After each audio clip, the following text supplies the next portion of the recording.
Disclaimer, इस channel में जो भी वीडियो हम अपलोड कर रहे हैं उसका पर्पस सिर्फ और सिर्फ लर्निंग पर्पस से है। हम किसी भी तरीके से बाइंग या सेलिंग का यहाँ पे प्रमोशन नहीं करते हैं या हम कोई टिप प्रोवाइड नहीं करते हैं।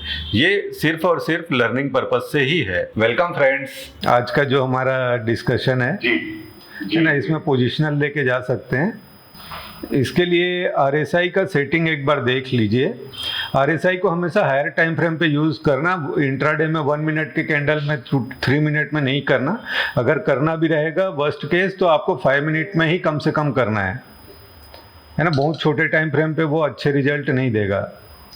ठीक है, वैसे तो मैं इसको डेली कैंडल स्टिक पे ही प्रीफर करता हूँ या कम से कम आवरली में, वर्स्ट केस सिनेरियो 15 मिनट में। ठीक है, तो ये सेटिंग में चाहो तो आप लोग सेटिंग में थोड़ा सा चेंज कर सकते हो। RSI का लेंथ को 20 कर लेना।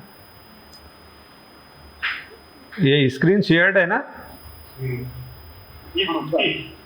जी सर, है ना, तो इसमें सेटिंग में थोड़ा सा चेंज कर लेना अगर आप चाहो तो, अदरवाइज डिफ़ॉल्ट भी रख सकते हो। मेरे तरफ से कोई इशू नहीं है। RSI लेंथ 20 रख लेना। मुझे 20 थोड़ा सा प्रिफरेबल लगता है। 20 कैंडल का एवरेज ले रहा है ये, है ना। 14 कैंडल का डिफ़ॉल्ट में रहता है, 14 भी लेंगे तो भी चलेगा। ठीक है, तो ये आप अपने हिसाब से रख सकते हैं। और स्टाइल में इसमें क्या है कि आपको अपर बैंड को 60 कर देना है। जो भी आपको कलर रखना है नीचे, कलर आप अपने हिसाब से रख लीजिए। और लोअर बैंड आपका 40 के आसपास रखना है। क्लियर है?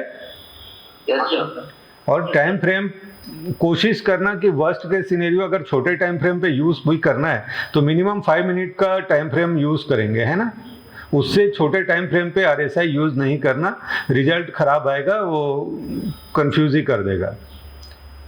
ठीक है, कोशिश करना कि जो हम ट्रेडिंग कर रहे हैं उसमें देख लेना। ठीक है, तो ये देख लिया ना। अगर स्क्रीनशॉट देखना है या फोटो खींचना है तो खींच लीजिए सेटिंग का। चाहो तो आप डिफ़ॉल्ट में जो है वो भी रख सकते हो, कोई दिक्कत नहीं है। बस ये रेंज को 60-40 रख देना। और जो मूविंग एवरेज आता है, ऐसे जो भी मूविंग एवरेज है RSI का, वो हटा देना, है ना। क्योंकि मूविंग एवरेज रखोगे तो मूविंग एवरेज में क्या है, बार बार आपको डिस्टरबेंस दिखेगा। चाहो तो आप यूज़ कर सकते हो, अगर आपको यूज़ करना है तो। एवरेज लाइन के ऊपर है, एवरेज RSI के ऊपर है, मतलब वो ऊपर का कंफर्मेशन देता है। तो इसको चाहो तो आप यूज़ कर सकते हो, अदरवाइज बंद भी करेंगे तो कोई दिक्कत नहीं है। ठीक है, तो उसका क्रॉस ओवर भी चेक कर सकते हैं ना। तो मतलब जैसे क्रॉस ओवर मतलब मूविंग एवरेज को RSI अगर नीचे से ऊपर क्रॉस करेगा तो ज्यादा मतलब कन्वेंशन होता है अपर ट्रेंड के लिए। जैसे ये आप बोल रहे हो ना कि RSI का एवरेज है, तो एवरेज के ऊपर है तो आप ज़्यादा कॉन्फिडेंट रहेंगे, ये बोलना चाह रहे हैं? जी जी। हाँ, वो चाहो तो आप कर सकते हो, अदरवाइज 60-40 का रेंज है वो काफ़ी है अपने आप में, है ना। कई बार क्या होता है कि जैसे 60 के ऊपर है RSI, मतलब उसका स्ट्रेंथ इंटैक्ट है, बना हुआ है, लेकिन हम अगर एवरेज कोई फॉलो करते हैं ना तो हमको अर्ली एग्जिट करवा देता है, या बार बार एवरेज के ऊपर नीचे होता है ना, तो वो हमको कंफ्यूज कर देगा। इसीलिए मैं बोला कि एवरेज RSI को चाहो तो आप हटा सकते हो। अगर आपको कंफर्ट लगे, आप प्रैक्टिस करोगे, कंफर्ट लगे तो भले आप यूज़ कर लेना। मेरे लिए क्या है, 60 के ऊपर है मतलब सुपर वो स्ट्रेंथ है, और अगर 40 के नीचे है मतलब स्ट्रेंथ में बहुत ज़्यादा वीकनेस है। जैसे अगर हम निफ्टी का ही चार्ट देखते हैं, निफ्टी फ्राइडे को क्या था, मार्केट डाउन था। अगर आप देखोगे पूरा का पूरा होल डे RSI किसके नीचे था? 40 के नीचे था। मतलब ऊपर जाएगा मतलब वहां से बिकवाली आएगा, है ना। 40 के नीचे है मतलब वीकनेस, दमदार वीकनेस है, मतलब ऊपर जाएगा मतलब वहां से गिरेगा ही गिरेगा। क्लियर हो गया? 40 के नीचे और 60 के ऊपर है मतलब आपका स्ट्रेंथ इसमें बरकरार है। इसमें यही ध्यान रखना है कि अगर 60 के ऊपर है मतलब वो उसमें शॉर्ट करने का सोचना नहीं है। अगर वो 60 के नीचे आता है तब आप सेलिंग का प्लानिंग कर सकते हो। 60 के ऊपर है तो सेलिंग अवॉइड ही करना है। Okay sir. ठीक है, 60 और 40 के नीचे है, मिनिमम 1 आवर टाइम फ्रेम ना, उससे छोटा टाइम फ्रेम मत देखना। उससे छोटा टाइम फ्रेम देख सकते हो, लेकिन वही है, वो फिर आपको पूरा का पूरा जो इंट्राडे सेटअप है वो लगाना पड़ेगा। अगर हायर टाइम फ्रेम पे यूज कर रहे हैं तो आपको सीधा सीपीआर देखना है, और सीपीआर के साथ आपको सीधा आरएसआई देखना है। सर 15 मिनट देख सकते हैं? कर सकते हो, 15 मिनट भी कर सकते हो। जितना छोटा टाइम फ्रेम होगा ना, उतना ज़्यादा ये आपको गलत सलत रिजल्ट देगा। इसीलिए मैं चाह रहा हूँ कि थोड़ा बड़ा टाइम फ्रेम देख लो। बड़ा पिक्चर अगर आपका स्ट्रेंथ दिखा रहा है या कमजोरी दिखा रहा है तो उससे आपको पता चल जाता है। जैसे ये आपको दिखा रहा था ना, ये हमारा है ट्यूसडे वाला दिन। ट्यूसडे को 40 के नीचे चल रहा था 15 मिनट में, गुप्ता जी। जी है ना, मतलब आपको पता था ना कि जो भी ऊपर में अगर बढ़त आ भी रहा है तो अल्टीमेटली गिरना है, क्योंकि उसमें स्ट्रेंथ ही नहीं है, दम ही नहीं है। 50 से तो नीचे रहा है। 40 से नीचे सर, 40 से नीचे। 40 से नीचे क्या ऊपर अगले दिन गया भी है तो थोड़ा बहुत ऊपर, वो छोटा सा है, वो 50 के नीचे है, मतलब उसमें स्पीड अप लिया नहीं है ना। 50 के ऊपर फिर वो स्पीड अप मानते हैं हम, तो सस्टेन भी नहीं कर पाया, है ना। तो अगर आप इसको हायर टाइम फ्रेम पे देखोगे तो हायर टाइम फ्रेम पे पूरा का पूरा नेगेटिव टेरिटरी में ही था, है ना, 1 आवर में। तो मंडे के बाद जो भी गिरावट था उसमें ये बोल रहा था भाई अपसाइड का पोजीशन आपको बनाना ही नहीं है,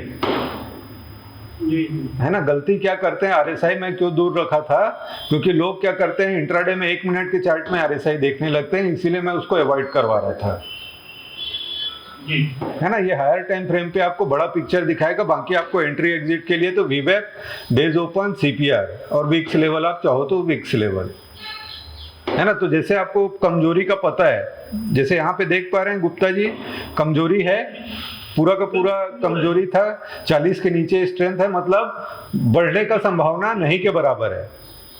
तो हमको क्या है कि इंट्राडे में जैसे मान लो हम लोग ट्रेड कर रहे थे, तो यहाँ पे अगर मैं विक्स लेवल लगाता हूँ, ये विक्स लेवल हटा दिया हो क्या,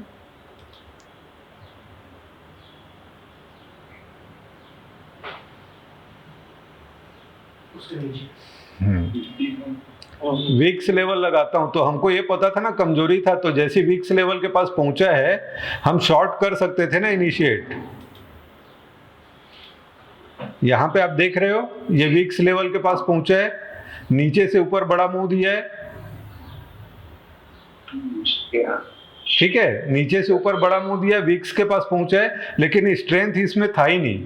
अगर हम 1 आवर का देखते हैं, ये छोटे टाइम फ्रेम पे नहीं देखना है, तो बड़े पिक्चर में अगर देखते तो यहाँ पे हमको ये पता था ना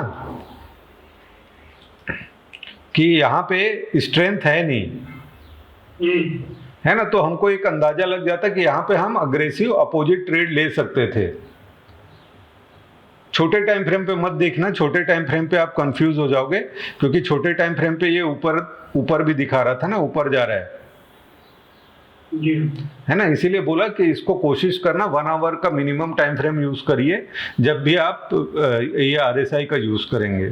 उससे छोटे टाइम फ्रेम पे भी यूज कर सकते हैं, लेकिन उसके लिए फिर कंडीशन वही है, छोटे टाइम फ्रेम पे अगर आपको डिसीजन लेना है, या तो आरएसआई 60 के ऊपर हो तो बाइंग बनेगा, या फिर आरएसआई 40 के नीचे है तो शॉर्ट बनेगा। बीच में नहीं करना है, बीच में वो फंसाने वाला एरिया है। 60-40 ये बीच वाला जो एरिया है ना, ये फंसाएगा। तो अगर आपको आरएसआई छोटे टाइम फ्रेम पे यूज करना है तो 40 के नीचे या फिर 60 के ऊपर। ओके, ठीक है, यस सर। तो हम आ जाते हैं यहाँ पे फिर से सेटिंग में। अगर आप चेक करना है, सेटिंग क्लियर हो गया, सेटिंग क्या रखना है, 60-40 रखना है, और बीच में कुछ भी मतलब जो भी ये है ना फील्स वगैरह है, ग्रेडियंट वगैरह है, चाहो तो हटा सकते हो। क्लियर दिखना चाहिए, मैं जो देखना चाह रहा हूँ क्लियर दिखना चाहिए। 60 से नीचे आ रहा है मतलब वो कमजोरी के क्षेत्र में आ रहा है, हायर स्ट्रेंथ से लोअर स्ट्रेंथ की तरफ आ रहा है, ठीक है। और अगर इसको जाना है ऊपर तो ये 60 के ऊपर जाएगा, रिटेस्ट करके फिर 40 के ऊपर जाएगा, रिटेस्ट करके फिर 40 पे आएगा, उसके बाद ऊपर जाना चालू करेगा, तब आप भरोसा करना। एक ही बार 1 वे ऊपर जाएगा तो भरोसा मत करना, एक रिटेस्ट के बाद ऊपर जाएगा तो भरोसा करना। ठीक है, तो ये स्कैनर इसी के ऊपर बेस्ड बनाया हुआ है, इसीलिए आरएसआई को एक्सप्लेन कर रहा हूँ ना। रिटेस्ट का तो सर बराबर आपने बताया ही है, जब हाँ। हो जाएगा तो करता ही है एक बार, वो करना जी जी जी जी। जैसे यहाँ पे आप देख लो, ये अगर आप यहाँ पे देखोगे तो फर्स्ट अटेम्प्ट में गया है ऊपर, जी है ना, उसके बाद आया है वापस 60 पे, उसके बाद ऊपर उठना चालू किया है, तब यहाँ से बढ़ना चालू हुआ है, ये देख रहे हो आप, नीचे देख लो। तो पहला अटेम्प्ट में जाएगा तो थोड़ा सा वेट कर लेना, ये रीटेस्ट करता है, उसके बाद अगर 60 पे टच करके ऊपर टर्न हो रहा है तो समझ जाना कि भाई इसमें स्ट्रेंथ है। सर इसका देखा जाए तो जो 60 पे आकर के यहाँ पर सपोर्ट बना दे, कोई कैंडल अच्छी बना दे, उस समय पर ये एंट्री पॉइंट बढ़िया रहता है। हाँ हाँ ठीक है, वो आप देख लेना, सेटिंग ये बता दे रहा हूँ, बाकी तो हमको डिस्कस तो स्कैनर के ऊपर करना है। तो आरएसआई समझ गए ना, आरएसआई को एकदम छोटे टाइम फ्रेम पे यूज नहीं करना, है ना। कई बार क्या होता है, लोग 1 मिनट के चार्ट पे यूज करने लगते हैं, तो 1 मिनट में क्या होगा, वो तो डिस्को करेगा ना, है ना, तो वो मत करना। और अगर आपको करना ही है तो वर्स्ट केस सिनेरियो 5 मिनट से छोटा नहीं होना चाहिए, और 5 मिनट भी यूज करेंगे तो 60 के ऊपर ही आपका बाइंग साइड का सिग्नल लेना है, और या 40 के नीचे में सेलिंग का सिग्नल लेना है, बीच में उसको आरएसआई को आपको वेटेज नहीं देना है, ठीक है। अब आ जाते हैं हमारे स्कैनर पे। तो कल हमने डिस्कस किया था, ये स्कैनर आप लोग देख लेना, मोबाइल ऐप पे अपडेट हो जाएगा। तीनों को अपडेट कर दिए हो क्या नीरज? कर देना ना आज, या भी कर दो अगर आपके पास टाइम है तो। इधर से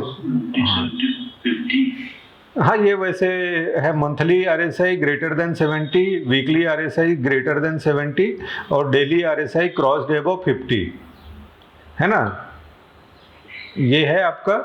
और जो भी कंपनी आया है जैसे पास्ट में, ये तो इंडाइसेस है, निफ्टी 20 है या जो भी है, उसके पहले यहाँ पे भी हम आरएसआई की वैल्यू चेंज कर सकते हैं, जैसे 14 है तो यहाँ पे भी 20 कर लें, जैसे आपने मतलब वो जो अप्लाई किया है आरएसआई उसके अंदर, यहाँ पर भी अगर 20 कर दे तो और प्रिसाइज रिजल्ट नहीं मिलेंगे। नहीं मैडम, ये मंथली में हम बड़ा टाइम फ्रेम ले रहे हैं तो जरूरत नहीं है। मतलब 14th मंथ का एवरेज है ना वो। हाँ जी हाँ जी। तो 14 मंथ बहुत होता है मैडम, कल क्या होगा ये नहीं पता होता है, हम 14 महीने का देख लें तो इसमें जरूरत नहीं। हाँ, इसमें जरूरत नहीं है, इसीलिए मैंने बोला ना हायर टाइम फ्रेम यूज करना। उसमें 20 यूज इसीलिए करवाया ताकि अगर छोटा टाइम फ्रेम भी कोई गलती से यूज करता है तो भी उसको 20 कैंडल का स्ट्रेंथ दिखेगा। हाँ जी, ठीक है जी मैडम। तो यहाँ पे मंथली में 70, वीकली में 70 और डेली में 50 के ऊपर निकलेगा तो हमारा एंट्री बन जाएगा, है ना। तो ये हमने 60 नहीं कर सकते सर, 60 नहीं, क्योंकि वो फिर बॉटम पे नहीं मिलेगा ना, बॉटम पे नहीं मिलेगा, उसमें फिर बहुत सारी कंपनी आएगा। अगर आपको मैं दिखाऊं तो फिर ये 60 करता हूं तो मेरे ख्याल से हर दिन दिखना चालू हो जाएगा। आप देख रहे हो ये भर गया पूरा, फिर वो फेलियर आपके होंगे, फिर आप मुझे गाली दोगे कि गलत सलत सिखाया है है ना। मैं नहीं चाहता कि आपको गलत सलत सिग्नल मिले। हाँ नितिन जी, ठीक है। सॉरी सर, मेरा बेटा कुछ बता रहा था, वो मेरा माइक ऑन था। हाँ ठीक है, ठीक, 50 ही रखना है ना मैन जी। हाँ सर ठीक है, तो ये 50 है, तो 50 में क्या होता है कि जो भी आएगा वो दमदार आएगा, है ना। आप लोगों ने देखा ही था, जैसे तीनों का परफॉर्मेंस देख लेते हैं। तो ये तो हमने पिछले क्लास में किया था। तो ये आया था हमारा कितने तारीख को, ये 19 अगस्त को। तो 19 अगस्त को देख लो क्या हुआ था।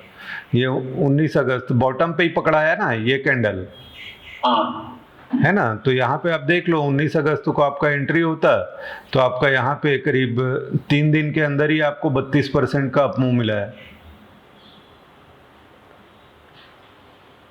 ठीक है।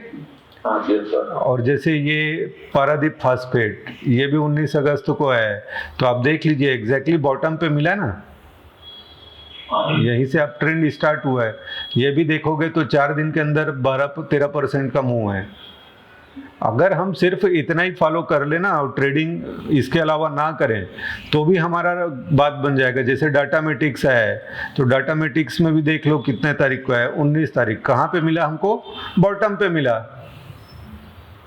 ठीक है, तो बॉटम पे मिला है हमको, 4-5 दिन के अंदर ही हमको 15% दे दिया। हमको और क्या चाहिए? 4-5 दिन में अगर 15% मिल रहा है, इससे बढ़िया कुछ हो ही नहीं सकता। ट्रेडिंग में इसके अलावा कुछ नहीं करोगे तो भी चलेगा, यही करोगे तो भी आपका नैया पार हो जाएगा, है ना। मार्केट जबकि गिर रहा है उसके बावजूद भी जो भी स्कैनर में आ रहे हैं वो सब अप जा रहे हैं। ठीक है, तो एक तो ये स्कैनर हो गया। ठीक है, इसका तो कल हमने डिटेल में डिस्कशन भी किया था और आप लोगों ने पूछे का पूरा टेस्टिंग देख लिया था ना। फेलियर एक भी बार नहीं हुआ है, मतलब अभी तक तो नहीं हुआ है। ठीक है, और मार्केट में क्या फ्यूचर में कभी हो जाए भी तो कोई दिक्कत नहीं है। 10 में से एक आध बार फेल हो गया तो हो गया, एक्सेप्ट करना है। अगर आपको मेरे साथ लाइव मार्केट में ट्रेड सीखना है तो आप चाहो तो हमारा मेंटरशिप प्रोग्राम ज्वाइन कर सकते हो, जिसमें अगर आप हमारे थ्रू अकाउंट ओपन करते हो तो उसके जो लिंक है नीचे डिस्क्रिप्शन में दिए हुए हैं। अगर आप हमारे थ्रू अकाउंट ओपन करते हो तो मेंटरशिप प्रोग्राम में आपको फ्लैट 10,000 का डिस्काउंट मिल जाएगा। और अगर आप मेंटरशिप ज्वाइन नहीं करते हो, डायरेक्ट आपको लर्निंग मॉड्यूल चाहिए तो आपको फ्री में लर्निंग मॉड्यूल मिल जाएगा अगर आप हमारे थ्रू अकाउंट ओपन करते हो। होप आज का जो क्लास था वो फ्रूटफुल रहा होगा। See you in the next class. Thank you friends. अगर आपको ये कंटेंट अच्छा लगा तो वीडियो को लाइक जरूर कीजिए और अगर चैनल पे नए हैं तो चैनल को सब्सक्राइब कीजिए।